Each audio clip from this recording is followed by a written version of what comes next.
I'm Danielle Bochove, and it's a pleasure to be here today, and a pleasure also to introduce Mayor John Tory to our audience today. Mayor Tory, thank you very much for joining us. It's my pleasure, Danielle. Thank you.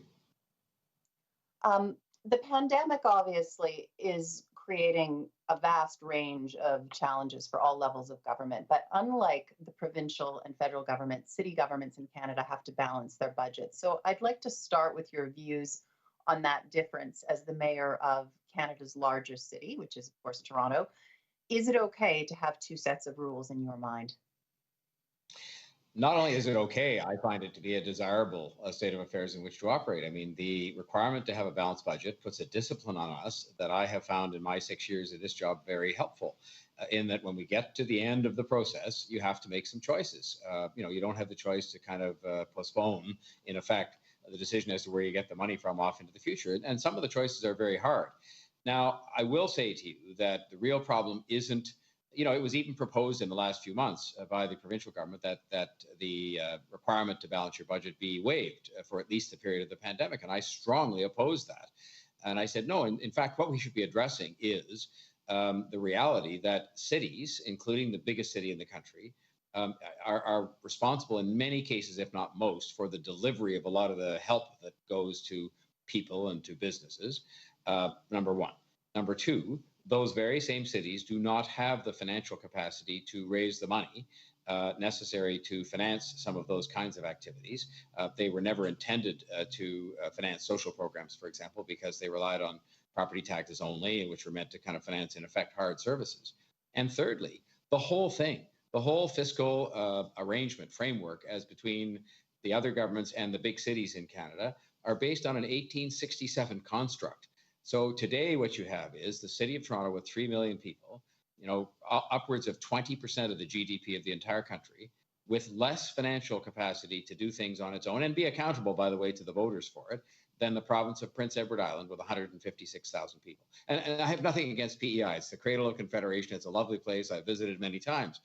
But, 156,000 people is less than a quarter of the population of Scarborough, which is the easternmost part of Toronto. For those who don't know Toronto geography, it's ridiculous. It's out of date. It's archaic. It is unrealistic, and it needs to be changed. But who wants to open up the Constitution? Not me. But maybe we should just come to some better arrangement that will reflect, the reality without taking away the discipline of balancing the budgets, which I think most mayors would say, no, it's tough sometimes, and it causes you to have to sort of have agonizing meetings, but it's a good thing. Well, and in fact, I mean, would you be in favor of some sort of a mechanism that would make the same rules apply at a provincial and federal level? I want to talk about sort of ways that the cities can raise revenue, but I would like to get your view on the fact that it's a different system at different levels of government. That's okay with you? I would not start off instantly opposed. As long as you made a distinction between capital investments you're making and operating expenditures, I wouldn't start off being opposed to a measure like that being imposed on the other governments, because what tends to happen, that is the greatest evil in my view, and I'm a nonpartisan now as mayor, but is that you end up borrowing to finance operating expenditures. And I will accept the period of the pandemic, because obviously those are extraordinary expenditures that are designed just to keep us afloat, and I support those, and we can talk about that, I'm sure, later. But I do think that some greater sense of discipline that just stops you from piling debt on out of operating expenditures is really no different than what you do in business. I mean, I ran a big business for a period of time, and as much as my boss, Ted Rogers, was a person who certainly believed, to say the least, in acquiring things and in making capital expenditures, I was very conscious of the fact that we wanted to make sure that we didn't start borrowing to finance our operating expenditures, because, that was something that was would have been wrong. And I believe it's wrong for government. So if you said to me there were to be some other disciplinary or constraint measures on governments to stop them from doing some of the kind of borrowing non-pandemic related, I would say I'd certainly, not rule it out, depending on the mechanism. It has to work and it has to be realistic, but, I wouldn't rule it out. All right, let's talk about your pocketbook, for lack of a better word, I guess. Some of the poorest, as you've referenced already, have been affected the most by the pandemic. And I was really interested to see that Toronto issued a social bond right in the middle of the pandemic, $100 million, very low borrowing costs to support social and affordable housing. Tell us where that idea came from. Is it something that you think you're going to be using again? Oh, definitely. And what we had to do was to make sure the marketplace, both marketplace for a social bond from a big city in particular in Canada, but also the marketplace in a pandemic a time was, receptive to this issue. And we found it was receptive, more than once over. I mean, in other words, we could have sold more. And in fact, when you mentioned a low borrowing cost, it was the lowest borrowing cost we've ever had. And what I was particularly gratified by is that the market, and I'm not surprised at this because we weren't the first people in the world to issue a social bond, but I was surprised at the degree to which there was a very acute understanding, more so than would exist probably even with some people in city government and certainly with the taxpayers, of what the difference was. That this was going to finance, as you said, things like affordable housing and some of those kinds of measures that are so important for us to get on top of. What's great is that oftentimes what you've got is those kinds of socially related investments competing with public transit, which I also view in part as a social program, but competing with much harder, things that we finance with our debt instruments. And this proved that things that I'll call slightly softer and that relate to the social side of our responsibilities met with a very strong response from the marketplace. And I always say this because I'm the mayor, not the person that's out there trying to get these issues to be done successfully, that, I always will ask them the question with a smile on my face, well, why didn't we make the issue twice as big when the response is so good? But I think it's also a reflection of question number one, too, which is the city is seen as being well managed, and I intend to keep it that way. We have acceptable levels of debt, and we operate each year on a well managed, prudent basis. So I think that's a reflection of that as well. It's nice to know, though, that the demand is clearly there. If you need to go back to tap the market again, will you? Do you think is that going to be sort of your first line now going forward, depending how bad things get? Because obviously, last week the picture on the pandemic in Canada is not looking great, but particularly not in Toronto right now. I think the answer is definitely yes, and I'll add green bonds to that as well because we've had several green bond issues. I think totaling maybe $600 million. And again, there's a great desire for it in the marketplace, a great appetite, and I think it's a way in which the fixed income business, we're talking to people in that business, can help us play a significant role in, building up a great city and building up a livable city and addressing climate change and addressing some of these social issues, which, as you point out, have been made worse. We had them before, but the affordable housing issue, to pick one, has been made worse in some respects by the pandemic. And so the answer to this question is yes. If it's an instrument that works, if there's a market for it in the marketplace, if we can get low borrowing costs and there's a significant demand, why wouldn't we be going back? So I leave it to the experts to decide sort of when and how much, even though I ask them every time, why didn't we do twice as much when they're well received? I'm quite sure the answer is yes, we'll be going back into the market within our debt limits for each year. So probably in, maybe something, there's not much left to be done for 2020, but certainly in 2021, I would expect we would be on both green and social bonds. And thank you to those who are out there who help us make those a success, because I know it's not just how well managed the city is and all that, and great affection for Toronto, which I know is held across the country in depth, but it's also the skill of the people that we retain to help us to sell those instruments. So let's talk about some of the other tools at your disposal. Obviously, they are much smaller than the social program requirements that you are facing. Other big cities like New York have sales taxes, they have income taxes, we have property taxes. I think it would be difficult to raise them significantly, probably in this environment, given how stretched people are, as you've said. What other tools do you need to get the money you need to fund the social programs that you need? Well, I think something that I've talked about before, years ago, going back before I was mayor as head of civic action and so on, is the possibility, for example, of some kind of a regional, levy of some kind that could be used for some of these purposes. But, I'd be content with some arrangement that didn't have us going on an ad hoc basis. It seems, especially in pandemic times, it seems every few weeks, to sort of ask the other governments for money and then never be entirely sure because they have their own dealings with each other, which are complicated in our country and its arrangements, that never have us really know who's doing what for who. And I should say, by the way, that especially the federal government, but so too has the provincial government, been very responsive to a lot of the requests we've made, including most recently requests we made on behalf of small business and restaurants and so on. But it's very complicated because we're going up there as the people who in most cases are actually on the ground, responsible for delivering in whole or in part a lot of these services because we're on the ground closest to the people.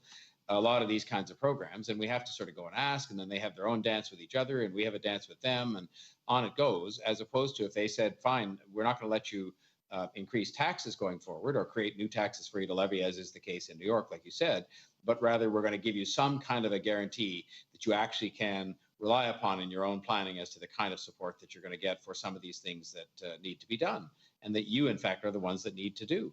The province of Ontario gave us, in the City of Toronto Act, which people in other provinces will have probably heard of because they have similar discussions going on, the power to levy other taxes, like, for example, a tax on a bottle of alcohol. And so when I went to the province and said, okay, we might do that to help us raise money for transit or social housing or whatever. And they said, oh, gosh, I know we gave you that power, but we really can't have two different pricing regimes and really don't want you involved in that. And how would you collect it? And I said, well, I had it in mind you'd collect it at the liquor store when people bought a bottle. And they said, oh, no, we can't be doing that. So, they render these very things we were given a number of years ago completely, null and void. And we just can't go on that way. It's an 1867 regime. I'm running with my council colleagues a city of 3 million people. It's bigger than I think all but 4 of the other governments in the country. We have significant responsibilities, and we can't be left in a position where we either raise taxes beyond the point where they should be, or where we have to go cap in hand all the time. Can you put those responsibilities into context for our viewers? Because a lot of them are outside of Canada, right? So you've talked about the fact that social programs are under stress because of the pandemic, that the marginalized are being hit harder. How much of an impact is that going to have on your budget? Well, public transit, for example, is our responsibility. We receive funding for the capital expansion side of it, but none on the operating side. So it means when we lose, and this may not sound big depending on what city people are sitting in, but for our city, when we lose, 2/3, actually 80% of our ridership, and thus start losing, $25 million a week on transit revenue when we have no chance of recovering it. That is all money that is, because the public transit organization loses money, if I can put it that way. It needs to be subsidized as to begin with. So if the fare box evaporates, then you're left with that. Housing, uniquely in this province of Ontario in Canada, the city is totally responsible for social housing. And so we have to come up with the money to not only operate that social housing, which are for some of our most vulnerable residents, so we can't just raise rent, but we also have to finance the capital expenditures. And again, we get a tiny bit of assistance with that. And then on top of all that, we have to make sure, the water turns on safely, that the sewage is taken away, that the waste is picked up, that the parks are in order, the transit system runs, the roads are repaired, the housing I mentioned we have to finance. I mean, it goes on and on. And we have all these responsibilities, because that's the other alternative, I suppose, Danielle, that exists, which is if they want to take responsibilities away from us and upload, as we call it, take back housing, I would say, okay, that would be fine. We'd talk about that, and that would save us a huge amount of money, which we could then apply to other things. But that's not the case. We keep getting things downloaded on us because we actually run them fairly efficiently, and we don't have the revenue sources to pay for them, and they will tell us that they're in tough times and can't give us any money. So how does that work? Let's talk a little bit, that's your problem to solve. Let's talk a little bit about how we get out of this. Now, I know over the summer, Bloomberg reported that you had gone to a number of Toronto businesses, including some of the big banks, to ask them to extend their stay-at-home regimes for their employees until September. September has come and gone. Have you gone back to business with any other requests? Well, actually, my first and only request originally was that they simply scale or spread out the return to work so that people didn't come back all on the same day, say the day after September 1st, and overwhelm the transit system and overwhelm the elevator capacity of the big towers downtown and all that. Some of them took that to be a request to have people not come back because I think, quite frankly, their own purposes were suited. And they were surveying their employees and finding their employees were nervous about their kids going back to school and whether that would last. And secondly, were nervous about using the public transit system, which I'm sure has been faced in other cities. In fact, I know it has because I've been on some of those international chit chats. And so I asked them in September, when I did get together with them again, if they would, make sure that they were actually staging the return to work of the employees, only because it was not ultimately going to be healthy for the downtown or the whole city to have nobody at work. They're presently running at about less than 15% of the towers being occupied. They told me, to be candid, because I've mentioned this publicly, that they would be lucky to be even close to 50% by Christmas. So that is much slower than I would like to see, because we, I think, can handle the public transit of that kind of, getting to 50%, say, by Christmas. It's certainly what's happening is a lot of the businesses downtown that rely on that daily downtown life are starving. And while the governments have come forward with some very helpful programs for them, I would like to see the downtown coming back to life on a sort of more staged, gradual basis, but moving just a little bit faster than it is at the present time. But that's out of my Moving control. faster, and yet the numbers have been getting worse, though, right? For the virus, like we moved the opposite direction last week with Premier Doug Ford closing restaurants in Toronto, for example, for indoor dining. So, is it realistic to expect that things will move faster now? It seems to me they're moving slower. Well, they are moving slower, and I guess I had wanted them to move faster than than what was happening, which was nothing was really happening by way of people coming back. And I agree, as the numbers move around, obviously 4 or 6 weeks ago, it would have been less complicated to have a staged return to work going on throughout the fall months. Now it is more complicated. But I think if you look at the measures that have been taken by the landlords, because I've had conference calls with them too, and you look at the measures that have been taken on the public transit system and so on, and if you look at the fact that the provincial government here said restaurants and bars would be closed, but specifically said people could go out to work, I think that we have satisfied ourselves that while you can never take the risk to zero, you certainly could have people return to work in slightly greater numbers. I'm not suggesting people should stampede back to work all at once between now and Christmas, not at all.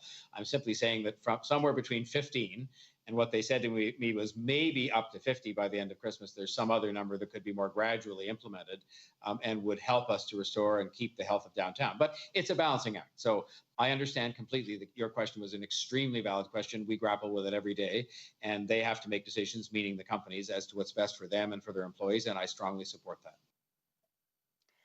And as you say, the impact is devastating on a lot of the downtown businesses. It's hard not in that context to worry about commercial real estate. We're in month 8 now of this. People are getting used to working from home. How worried are you about that excess capacity lingering for long periods after the virus is gone, or even never recovering? Well, it's my job to worry about that, but it's also my job to come up with an answer, not just sit here and wring my hands and say everything's going to be doom and gloom. I am actually a huge optimist about Toronto, and I will say this in the presence of people from other cities in the world. I like our chances of attracting smart people and smart investment after the pandemic is over relative to many other cities in the world, partly because of how we've come through this so far. And I'm not popping any champagne corks, but I think we've done well. We've seen, had the world see that we can cooperate with other governments, we can work together, we can rely on the advice of experts, and we are still the same attractive place to come with all the smart people and the well-established financial services core and the well-established life sciences, a huge and growing tech industry, I think the third biggest in all of North America. So I'm optimistic the right bones are here. And I just heard a report this morning that would, on the one hand, strike fear into your heart, which is they said 40% of people may never go back to work in the same old office environment. And we're a city full of office skyscrapers. But at the same time, they said, well, those people will be able to work from anywhere in the world. So they can work from any city and do work that is done, in effect, in Toronto. I like our chances that people are going to pick this city to live in because of its quality of life, because of its values, because of its sound government. And they will work in Brussels, or they'll work in Hong Kong, or they'll work in Rio de Janeiro, but they will live here. And I'm very happy about that. And that will, I think, in turn, provide some answer to the office space dilemma, because those people will need a place to work. They won't want to sit in a condo all day doing that necessarily. So we're going to look at this very carefully, because there are acute potential problems arising out of all this. But I am not going to sit here. I'm saying I'm worried about it, which is honest. I am not going to be saying I'm sort of throwing up my hands and lighting my hair on fire, because I think there's an answer that will take advantage of the competitive advantages of Canada and of Toronto in particular as the biggest financial center and the biggest city in the country. And where does commercial or residential real estate fit into that? Because obviously there have been some signs of softness in the condo market, a little bit of flight to suburbs in some cases, benefiting because of the work from home regime. What are your views on that softness in the condo market in Toronto, especially if people, as you say, are going to be doing work in Canada from Brussels? Well, but so too, I hope, will people be doing work in Toronto and Canada in Brussels from Toronto. And so I look at it this way. I believe that once the borders are open and the pandemic has subsided, the immigration to Toronto, which was totaling 100,000 people a year, just to Toronto, 100,000 people a year were coming to the city, and they were among the best and the brightest from all over the world. That will pick up again. And that was a big part of what was driving the housing market. And it will have to drive the housing market again, because when 100,000 people come here, no matter how many people move to the suburbs, they need a place to live. And people wanted to invest in Toronto real estate. I think they still do. That's evidenced by the fact that there are still lots of projects ongoing. There are still as many cranes in the sky here. I know there may be some interruption to that. Who knows? I mean, I'm not an expert on that, but we'll be trying to sort of say to people, look, this city's good bones will will be still there when the pandemic is over, and the immigration will pick up again. There are many people in the world, thank goodness, who want to come to Toronto to make their life here. We welcome them. We will continue to welcome them, and they will be to the great benefit of building up a strong economy and keeping the housing market, hopefully in a balanced state, not necessarily an overheated state. What are the sectors you think will take the longest to recover when we come out of this? And what does worry you the most? I think hospitality in the broadest sense, hotels, they're empty right now because nobody's coming to visit from anywhere. And I think it'll take time for people around the world to sort of get back into that habit of traveling. I mean, it won't be taking, the rest of the decade, but it will take time and it'll be very gradual. So I think those industries and people will have to have staying power. I think on the smaller scale, the kind of restaurant and that part of the hospitality industry, same thing. I mean, people will get their confidence back gradually about indoor dining and so on. So I think those are two of the ones that will take quite a long time. I think others will bounce back fairly quickly. Now, that's me as an optimist. I mean, I still talk to the people in our tech industry here, which, as I said, has grown hugely, tens of thousands of jobs over the last few years. Those smart people are out there. They haven't left town. Many of them have carried on with business.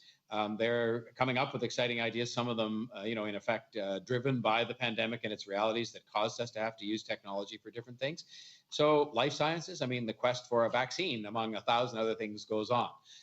Financial services, we're always going to need people to help us raise money to pay for things and to help us with investments and so on.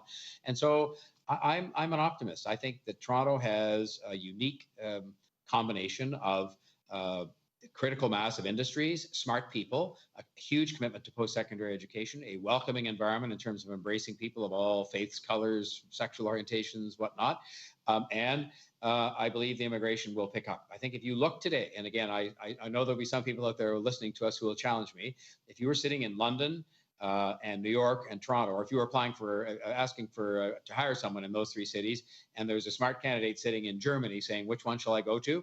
I like our chances. I think we could punch above our weight in terms of getting more than our fair share of those people to come because they watch how things are going, what the fundamentals are of the city, and how we've handled the pandemic.